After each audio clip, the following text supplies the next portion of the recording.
morning and happy Sunday. Oh, look at the universe. How I just started this video exactly on the hour at 11 o'clock a.m. Eastern Standard Time. Wow, I didn't even plan to do that, you guys. It just happened. So I'm looking at this video as it happening in divine timing, okay, which is a big thing for me. How y'all doing, by the way? I got these new chips. I'm gonna try them out. Habanero garlic. I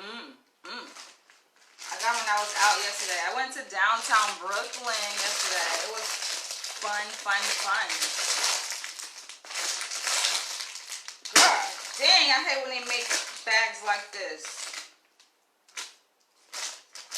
I'm not gonna be munching the entire video. I know some of y'all are like, why you be eating during your videos? You shouldn't eat. Listen, girl gotta eat.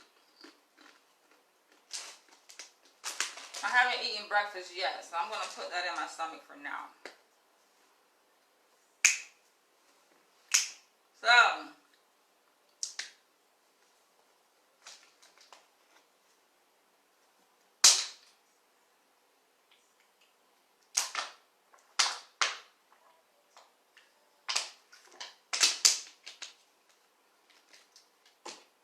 I've been inspired to do this video on intimate moments that I've shared with my dad in real life and in some dreams. Because I actually had a dream about my dad last night. Another dream. Listen, this is the thing. I dream every night, guys. Every time I fall asleep, I dream. So I think that's just a gift. It could be a curse too, because when I was younger, I definitely had nightmares, so. And oftentimes I can't control what I dream about. So when I made the video last year when I was living in Los Angeles about an encounter that I had with my dad, and y'all guys, like, you guys attacked me. I'm just like, I can't control what I dream about, but I guess I can control my fantasies.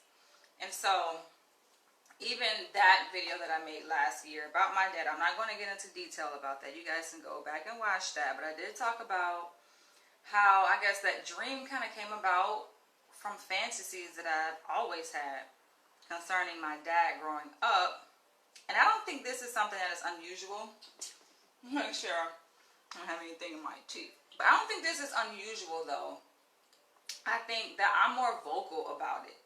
Right, and I've even seen, based on the response from my video, that other people were open about talking about their experiences as well. So I'm not the only one here, okay?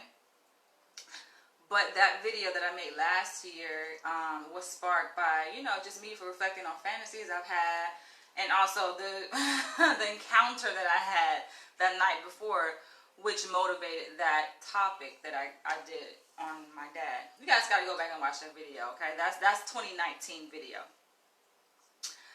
But just thinking back, right, reflecting back on my relationship with my dad. First of all, I must say that I am my dad's youngest child. And I think my dad, let me count. How many siblings do I have? 4 sisters, 2 brothers. 4 sisters, 2 brothers, right? So 4 sisters, 2 brothers, that's 6. 7th. I am my dad, 7th child, okay? So I grew up in a 2-parent household with my mom and my dad and my sister, who is 3 years older than I am. And also I grew up with another sister and another brother, right? So me and my sister, who was closest in age, we have different fathers, but we share the same mother. And my dad has children, the 6 children, the 4 sisters and 2 brothers that I talked about.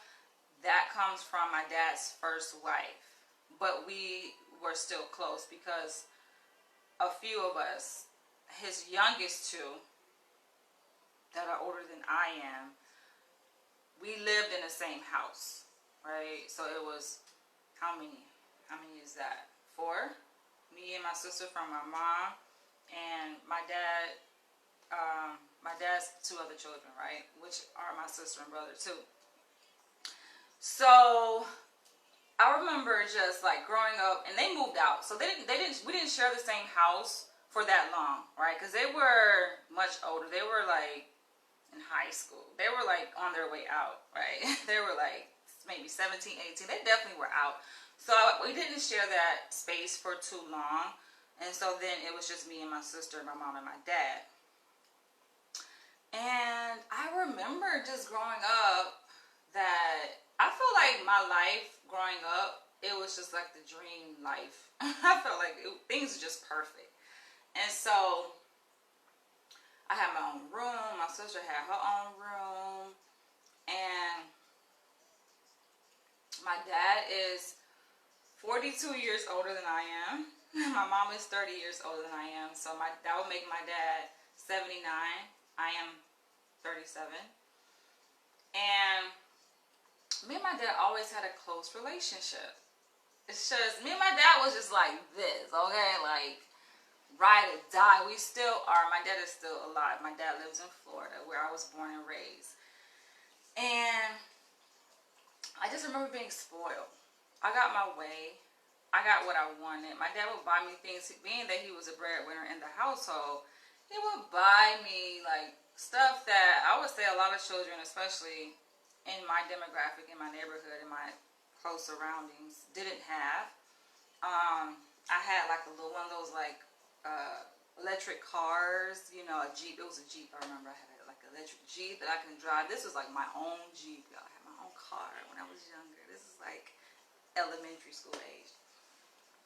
And me and my dad, like my dad, he had his own business, right, that he ran from his house, but at the same time, he also worked too. So he worked out, but he also worked from home. And I remember like he had built like a house behind the house that we lived in. So that was his like work house, right? And that's where, you know, he would work on like his electronics for his customers and stuff like that. And I'll always be up under my dad just because that's my dad. Like, we just have that kind of relationship. I would like to just learn. And I think that speaks to my personality too, because even though I was born biologically female and I identify myself as a female, I would say that I don't know, because that's the thing, that's the confusion here. The whole gender,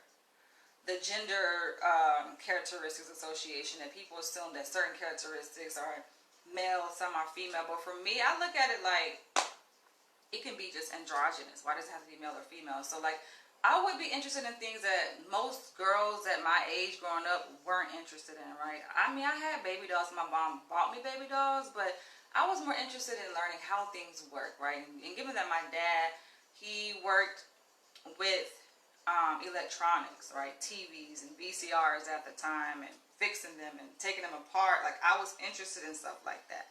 So of course I spent a lot of time up under my dad. We had this big ass yard. It was a front yard, a backyard, a side yard, two sides, you know, on each side of the house, right? He would ride his riding lawnmower around and cut the grass, and I like to be a part of that with my dad. So I'm just giving you guys this foundation before I really get into the video, because I know a lot of y'all be like, just get to the point. Listen, I like to give background information, okay? I like to be very thorough with my videos, especially when I'm going in on a very kind of sensitive topic such as this. And so yeah, I would like to I would help out, you know, like he would, you know, had the trees would fall, like during the fall, I would get the rake. I would proudly, and like I would feel grateful to do it, right? Help my dad in the yard and just things around the house, right? And watching him do things, I learned how to do things. My dad was the one who taught me how to cook. So like I said, me and my dad like this. And I remember just at such a young age, I would have fantasies, sexual fantasies about my dad. And I know a lot of y'all just like, oh, why? But I have to say this before I go for it, because the why, or that's nasty, yuck. My thing is, you don't have to watch this video. Just leave. I make videos for a vast audience, right? And I know I talk about many different things. But when you see that what I'm talking about is just is grossing you out, is not for you, you don't have to be here. That's my thing. Don't force yourself to watch something that does not interest you. I'm not going to watch something that grosses me out or that doesn't interest me, right? I'm just going to exit and go find another video to watch, to be entertained by. So with that, I have to give a disclaimer that yes, I'm going to talk about some things that a lot of you guys may say is or is gross, but it's just me being transparent about my life, okay? Which I don't do that often, but I do sometimes when I feel like doing it, right? So yeah, I grew up having sexual fantasies of what it would be like if me and my dad were to have sex. And I was very young, right?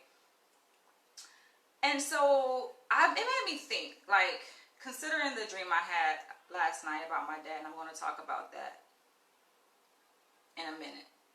But considering that dream I had last night and just the dream I had in 2019 that I made a video on, and just reflecting back on the sexual fantasies, like, it made me think, like, okay, do I have a complex?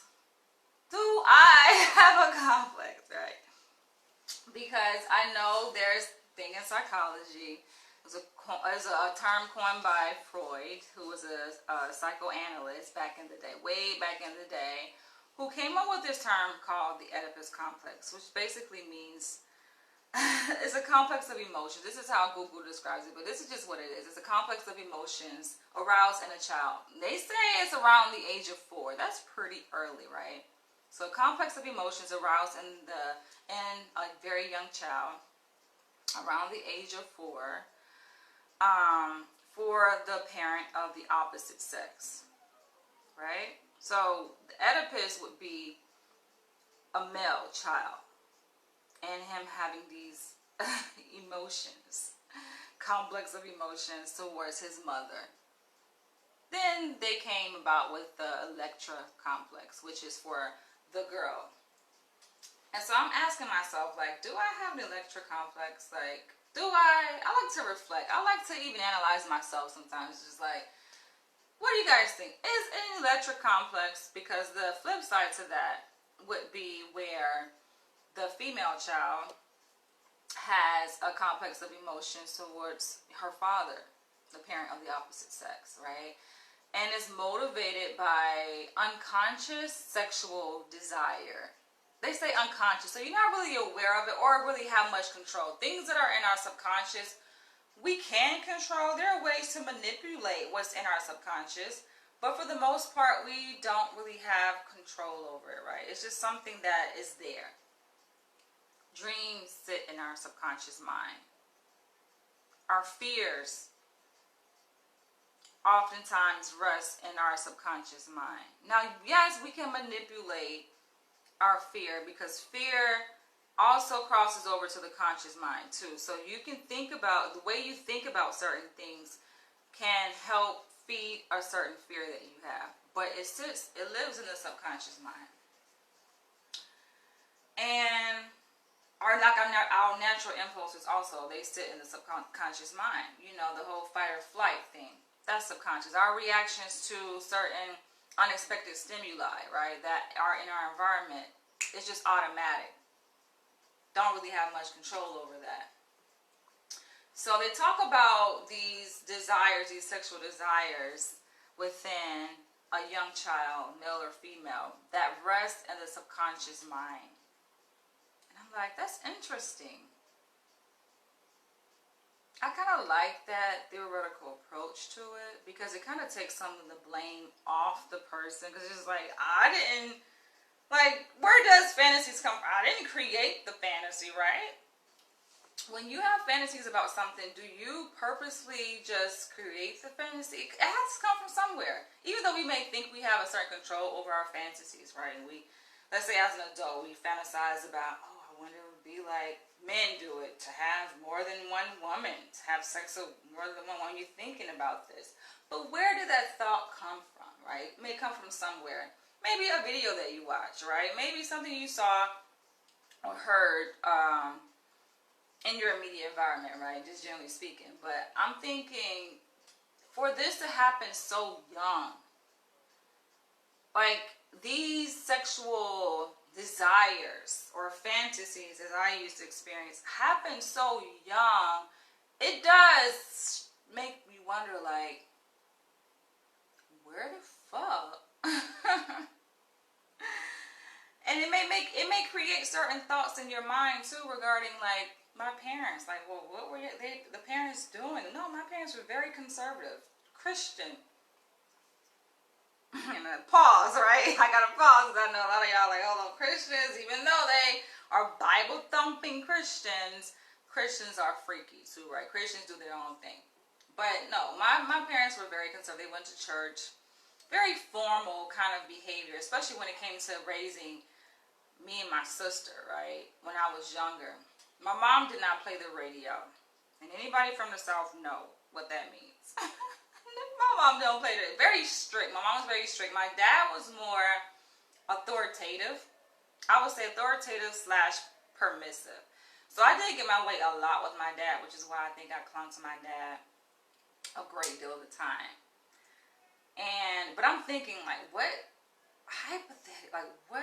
could be a contributing factor to these sexual fantasies? And I thought, like, okay, could it be that when I was younger, right, I was extremely deathly afraid of the dark.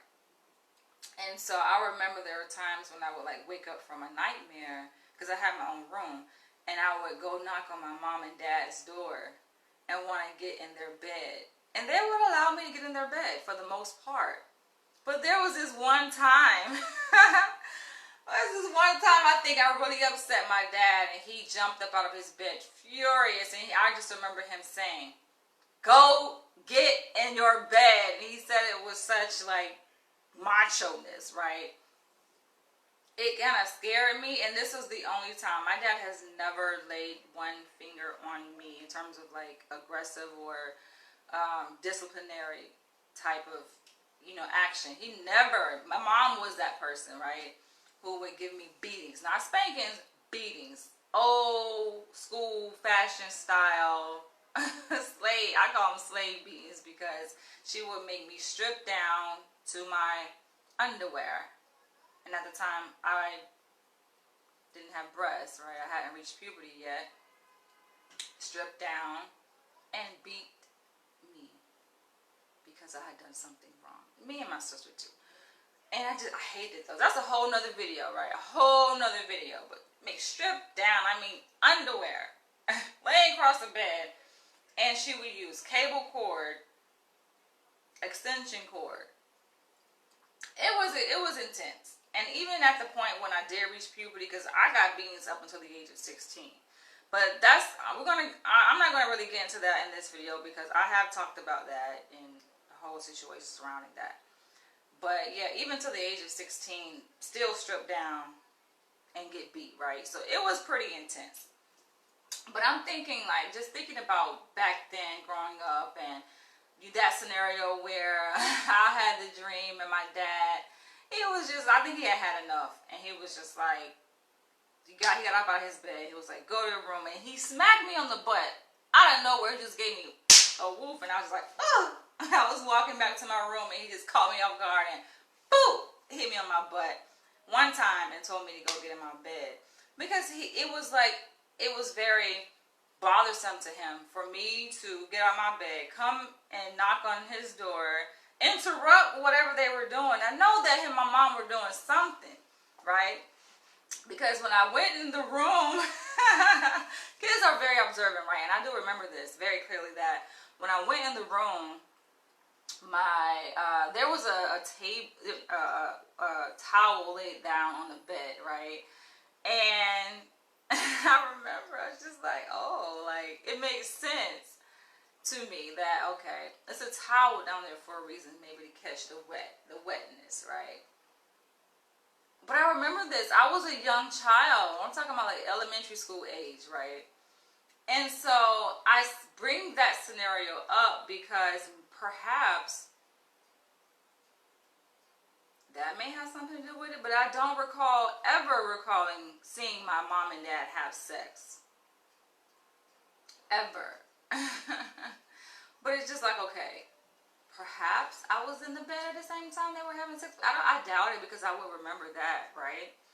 But I'm thinking, what could be a contributing factor to these sexual fantasies of envisioning myself have sex with my father, where I'm having these sexual fantasies while I am awake. Okay? And then, of course, I've had dreams. I don't know. But about the dream that I had last night, which kind of sparked this video, was I was with my dad, and we were very casual. I don't know where the hell we were. I don't know. If we were in Florida, we were in New York. I live in New York currently now. I have no idea the location, the setting. I'm trying to, because think about dreams. You don't remember everything about the dream, just certain parts. So the part I remember was we were just chilling. We were relaxing. I would imagine it was a bed, but it didn't feel like a bed. It felt more like we were like lying down, but kind of sitting up. And I was just cuddled with my dad, and I was an adult. I was an adult in the dream. And we were cuddled. Like, I felt really good and safe with my dad. And I was like, no, what happened? How did it happen? No, he was rubbing me first. He was like rubbing my back. And it was like really gentle. Like, he was like gently massaging my back. And yeah, we were like sitting up because I was like on this side. I was on the left side. And I know it's reversed because I'm live, making this video live on Facebook. So, of course, everything is reversed. So, I know y'all be like, hold on, that's not your love. Listen, so I was on the left side. He was on the right side. And I remember, like, his hand, like, he had his hand and he was rubbing my back, with his left hand. And after, he was just rubbing my back and, just kind of caressing my neck. I don't think he touched my breast. Not in this dream. But there was another dream where he did go there. I remember, and this is since I have moved into the place where I live at now. I live in Upper East Side, New York. And I remember I had a dream where my dad was fondling my breast. And so after like this dream last night where he was like rubbing my back, he had asked me, he was like,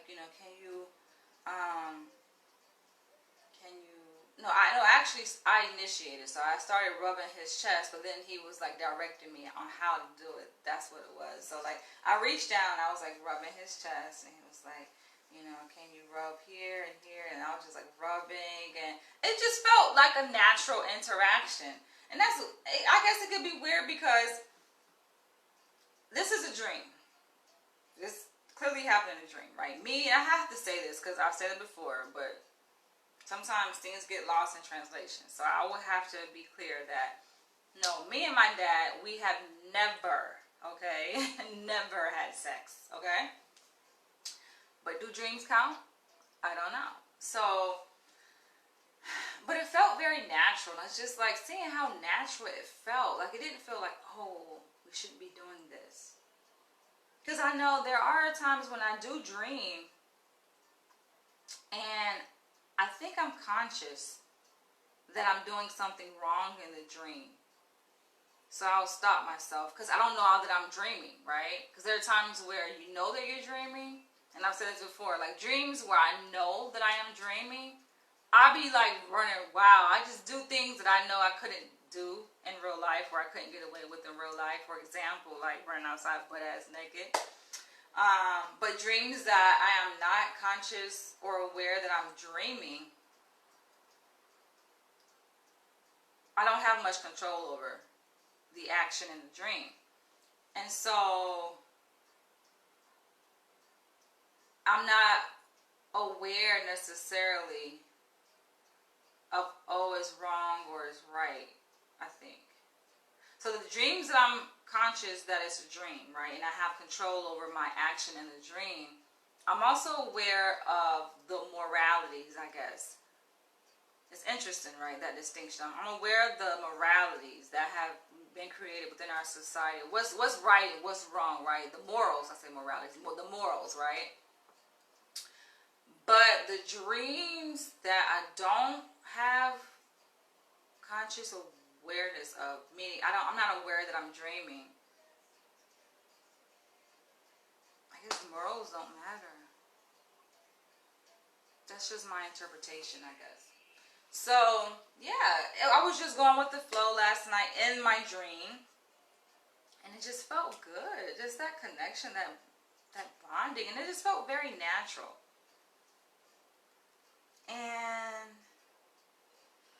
I'm going to go back in history and time for a bit about the dynamic between me and my father. And this isn't real life.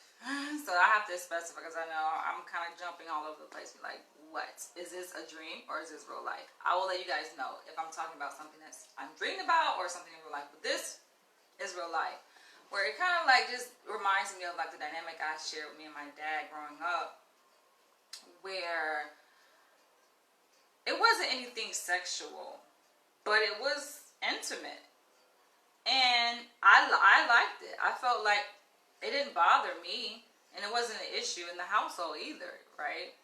Between my mom or my dad or anybody in the household. It was just natural family dynamic where my dad oftentimes he had a reclining chair, and that's just where he sat. And, there were times where he would be like, can you rub my feet?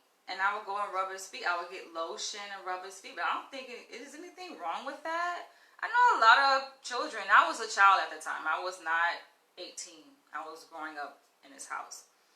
But there was a time, and my dad, and I have to put this in, this is a segue, that my dad had a rule with all of his children that when we reached the age of 18, we had to get out. That was just a rule. So I think that rule prepared me definitely to be an adult. But I think I was already ready to get out anyway. Like, what child is not ready to get out of their parents' house and just be grown?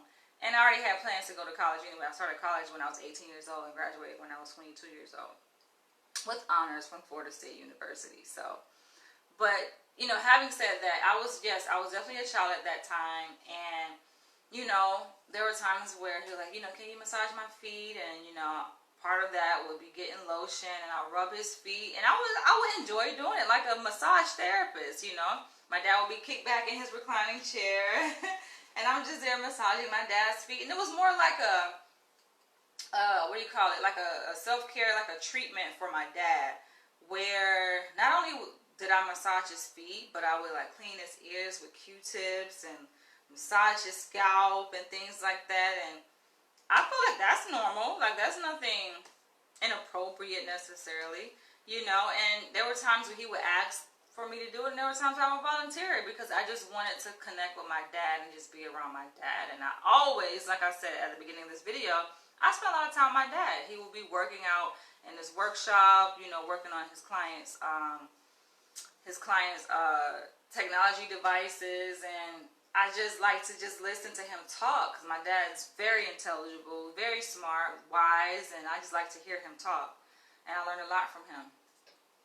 And so, yeah, I think that he taught me a lot of things too that definitely played a role on the woman I am today. I didn't get my ears pierced. I said this in another video. I didn't get my ears pierced till I was like a teenager because he had a rule where he did not allow my mom to pierce my ears. Just like, no, I didn't shave under my arms till I was like a teenager. I mean, well, granted, most girls, we hit puberty, in our teens. But I was getting hair under my arms, I think, as a pre-teenager, right? So I was like maybe 11, 12 years old when I started to get hair. But he was like, no, you don't have to shave it. So he was kind of one of those fathers where I wouldn't say he was like controlling. He definitely wasn't that. But he did have certain things, right? Certain ways about how he wanted to raise me as his daughter, especially his youngest daughter. And so I wanted to shave. He was like, no, don't shave. Just things like that. And then, yeah, my dad did raise me by himself for a couple of years during my teenage years. So it was just me and my dad. And being a teenager, I think sometimes it's rough for parents to raise teenagers, and my dad would be like, it was funny. It was fun to me because I mean I was a typical teenager. I would say I was probably a bit rebellious too, just doing what the hell I wanted to do, and you know I wanted to get my ears pierced, my tongue pierced. I wanted to get everything pierced, and I eventually did get everything pierced, right? My tongue. I had both of my eyebrows pierced. Now at the same time though, I had 5 holes in each ear.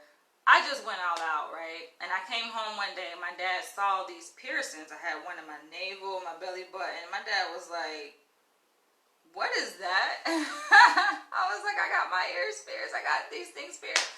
And he was like, you got to take it out. It was like, if you don't take it out, I'm going to take your door down. I was 18 because you had to be 18 or have your parents' permission at that time to get those kinds of piercings, right? To get like your tongue pierced and your eyebrow pierced, your navel pierced.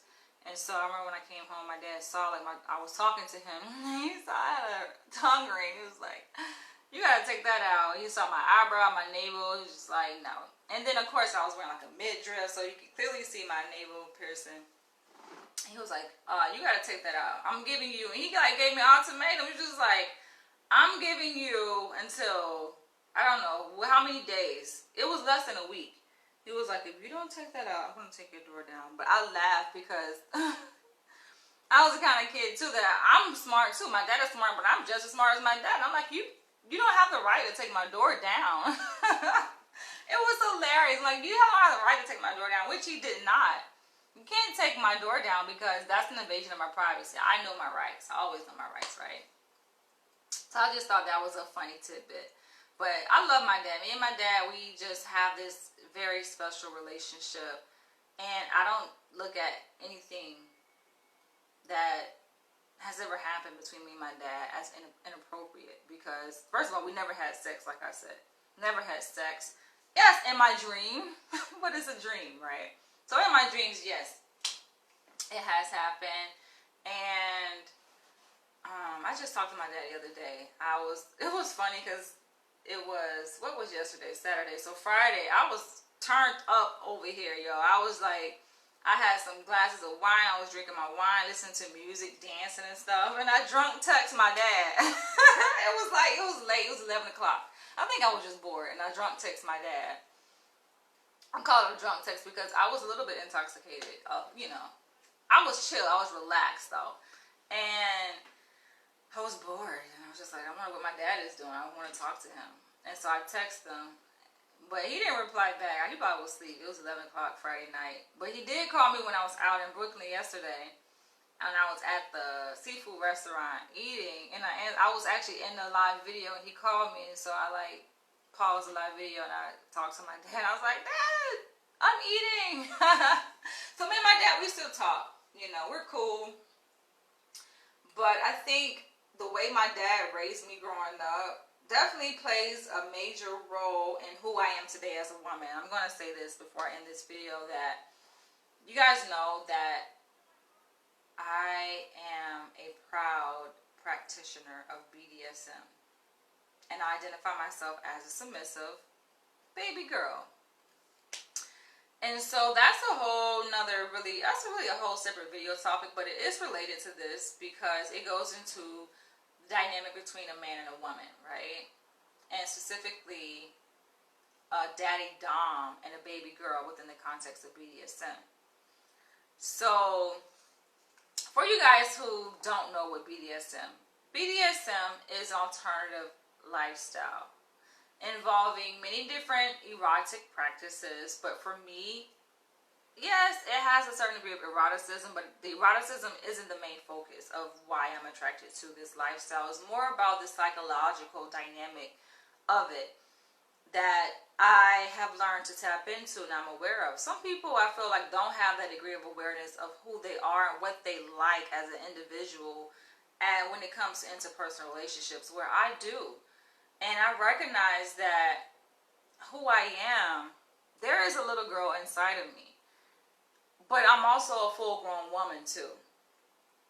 So, while I identify myself as a baby girl, submissive, And baby girl, there's a range of ages that a baby girl can fall under, right? So baby girl can be 5 years old. I know you've seen videos or pictures maybe of grown ass women dressed like babies, right? Like in baby clothes and drinking out of a bottle and, you know, little bow ties in their hair. I am not that young of a baby girl. I would say I identify more closely maybe as a teenage baby girl. And there's this thing also within BDSM called switch. So switch typically is referred to how, and it could be a man or a woman, we'll just say a person within the lifestyle can switch between roles. And those roles are usually in reference to the power dynamic. So they switch between submissive and dom, right? Submissive being less power, dom having more power in that relationship. And I think sometimes, like, people can get it confused because they assume that if there is a switch in behavior, clearly a switch in behavior, let's say within a woman, that, oh, she's switching from being a submissive to a dom. But for me, the switch is more age related. So I may switch from being a younger woman or a teenage girl, baby girl, to my actual age. I'm 37 years old. And this is crazy, guys. It's crazy. But that, when I'm in that space of being a baby girl, when I'm interacting with a man that I'm involved with, like on a serious level, that I actually like, he likes me, like, you know, we're there, right? The way it plays out is just, I think it's beautiful. For people who don't understand, who don't get that dynamic, they may think like, oh, it's weird, but it works because that's why doms are typically attracted to baby girls. Baby girl is it's a psyche, it's a type of, you know, developmental psyche within a woman. And of course, we're more submissive. We like to take direction. We like when a man takes charge, you know, and he has that more of authoritative role in her life. The dynamic, it just fits together well like a glove. And so my last serious relationship, that's how it was, you know, and it was funny. His name was Kenneth, but I made up a nickname for him. I would say, Kenny. And, you know, there's a whole expression, behavior expression that comes along with that mental developmental age, right, when it's played out. And that's why they call it roles, because it's a role, but it's real life. So it's real play, not really role play. It's real play. Some people play role, they take on roles within BDSM just for play. It's for fun. That's really not how they are 24/7. But for me, no, this is real. This is real stuff here. And so I would say, you know, I would talk like in a baby girl voice. And I still do sometimes. It comes out. And I'm very much aware when it happens. When I was talking to my dad yesterday, when he called me, I think it's the name. Because he'll call, like, he named me. My dad is the one who named me when I was a baby. So he named me Danielle after the prophet Daniel in the Bible. He thought I was going to be a boy, but I came out to be a girl, a goddess. And so he named me Daniel. But my dad, he gives me different names. He called me Danielle. Does he ever call me Danielle? I mean, on paper, he named me Danielle, but I'm trying to remember, like, does he ever say Danielle? No. He says Daniel L, which is actually the pen name that I gave myself for my book, Dying to Submit. Because I'm like, what can I need a pen name. I need a different name other than the name that I go by, especially in my professional world. And so I figured, oh, Daniel L, the name that my dad calls me. Because like I said, he's the one that created this adult woman. I attribute much of who I am today, the characteristics that you see within me, my personality is attributed just to how my dad raised me. Not to say my mom didn't play a role. Yes, she did, but I'm a daddy's girl, no doubt. And he called me Daniel L, so that's what I call myself, my pen name, But he also calls me Danny. So when he called me back yesterday, he was like, "Hi, Danny." Why did I automatically switch into the girl talk? It's funny, but then I think he notices it too. And so I was like, "Hey, Daddy," and he started laughing. I was like, "Oh my gosh!" When he laughed, I switched out of it. Right? I switched out of it, and I was talking to him like an adult woman, 37-year-old woman. You know, his adult child. And I was just like, "Hi, I'm at a restaurant right now. I'm eating at a seafood restaurant, but I did want to, reach out to you just to talk. That's the reason why I text you last night, that night before." But I do find myself going in and out the baby talk. Even during that conversation, I was just like, "Yeah, Daddy." I love it, yo. I love it. But I am going to end this video. I will say that, yes, I do prefer to be a baby girl in relationships. It just works out. And men, I think, that's why I attract dominant men. It's just, in our society, of course, we have to be careful. And that's with anything. That goes without saying. You just got to be careful, like, who you attract, because there is a fine line, between responsible dominant men and abusive dominant men. So, I have to make that very clear.